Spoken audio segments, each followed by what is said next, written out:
Bye mga kapreni! Ang kaganapan kahapon. Bow. Pagpasensyahan nyo na ako medyo madilim. Sanay naman kayo sa madilim eh. Char! Heto nga mga kapreni, nagayos ako ng gamit at may pupuntahan kami. At kinuha ko nga itong bag na pangmalakasan. Kasing lakas ng hangin. Char! Etong mga nilalagay ko mga kapreni ay para kay Rowie. In case na marumihan yung damit niya, may dala akong pamalit. At yung pagkain, hindi makakalimutan para manahimik siya. Charis! Nakaredy na ang bag na pangmalakasan.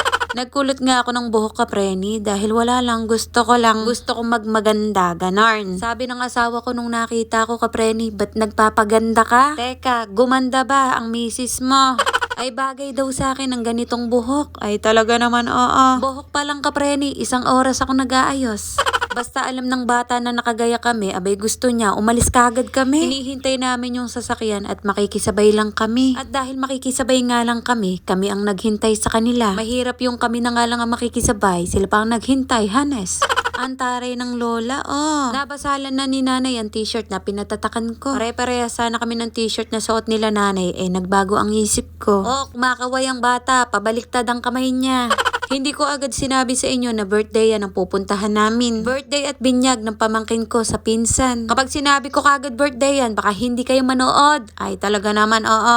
Pareha sila ng suot. Ako ang nagulat. Na may kasamang tawa. Haha. Pagpasok nga namin kapreni, humanap kagad kami ng mauupuan. Doon sana kami uupo malapit sa pagkain. Charis! Ere nga binibidyohan ko ang aking mga kamag-anak. Baka magtampo kapag hindi sila sinama sa vlog. Char! Buti pa sila nabibidyohan. Samantalang ako, walang taga-video. Pero okay lang yun. Baka sawa na kayo sa mukha ko. Kaya mga mukha naman nila ang tingnan nyo. Uy, joke lang, biro lang. Ayan ha, tinagalog ko na. Haha! O yung bata nagutom. Wala pa man, kumain na kapreni. Binasala na ang tubig na nasa lamesa. Walang ibig uminom, kaya siya na lang.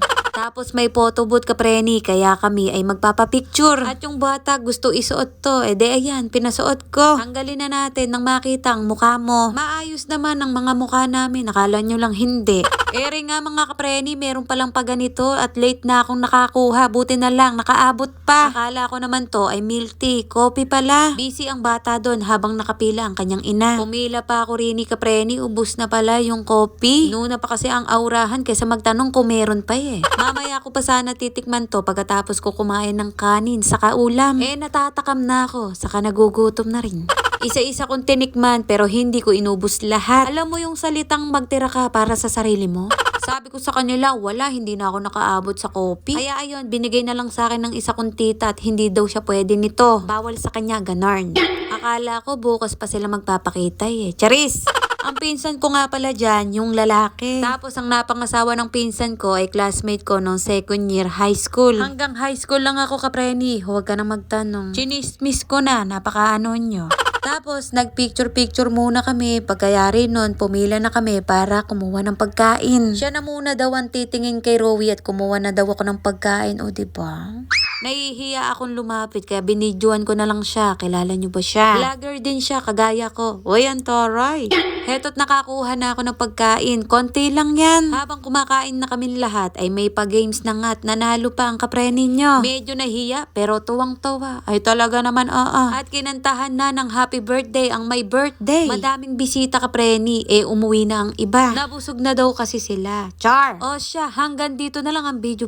Maraming salamat sa mga nanood. Bye mga kapreni!